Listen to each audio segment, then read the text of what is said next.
భగవంతుడు ఉన్నాడని గుర్తేమిటో తెలుసా? ఇక్కడ పెద్దాపురంలో పోలీస్ మీట్ అయింది. నా దగ్గరికి ఒక పోలీస్ అధికారి వచ్చారు.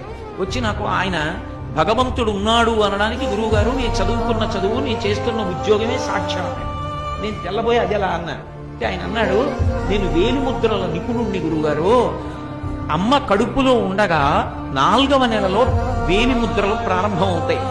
ప్రారంభమైన వేలిముద్రలు 6వ నెల వచ్చిన తరువాత బాగా ముద్రలన్నీ గట్టిగా ఆ వేళ్ల చివర ఏర్పడతాయి.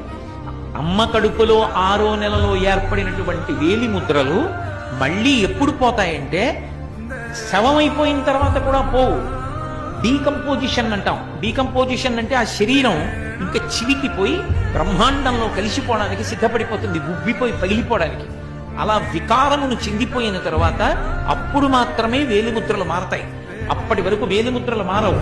ఒక్క వేలిముద్ర ఇలా పెడితే ఆ వేలిముద్ర ఎవరిదో తెలిసిపోతుంది. ఇంత చిన్న వేలు మీద గీతలు గీసినప్పుడు ఇన్ని కోట్ల మంది గీతలలో ఎవరికి గీసిన గీతలా ఇంకోటి గీతలు గీయకుండా గీయగలిగిన మహాశిల్పి ఒకడు ఉన్నాడు. వాడు లేకపోతే ఈ గీతలు ఎక్కడి నుంచి వచ్చాయి?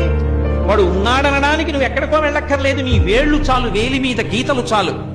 నేను ఎన్నో కాగితాల మీద ఎన్నో వ్రాతలు రాశాను.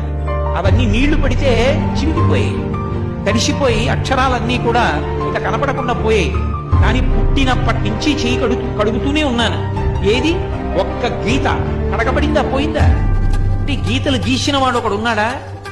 వేళ్ల మీద ఇన్ని కోట్ల మంది వేలిముద్రలు ఒకడికి ఉన్నట్టు రెండవ వాడికి లేకుండా సృష్టించిన వాడు ఒకడు ఉన్నాడా? వాడెక్కడున్నాడు అన్న తాపత్రయం లోపల కలిగితే చూడాలని పరిగెడితే వాడు గుళ్ళో కూర్చుని ఉన్నాడు.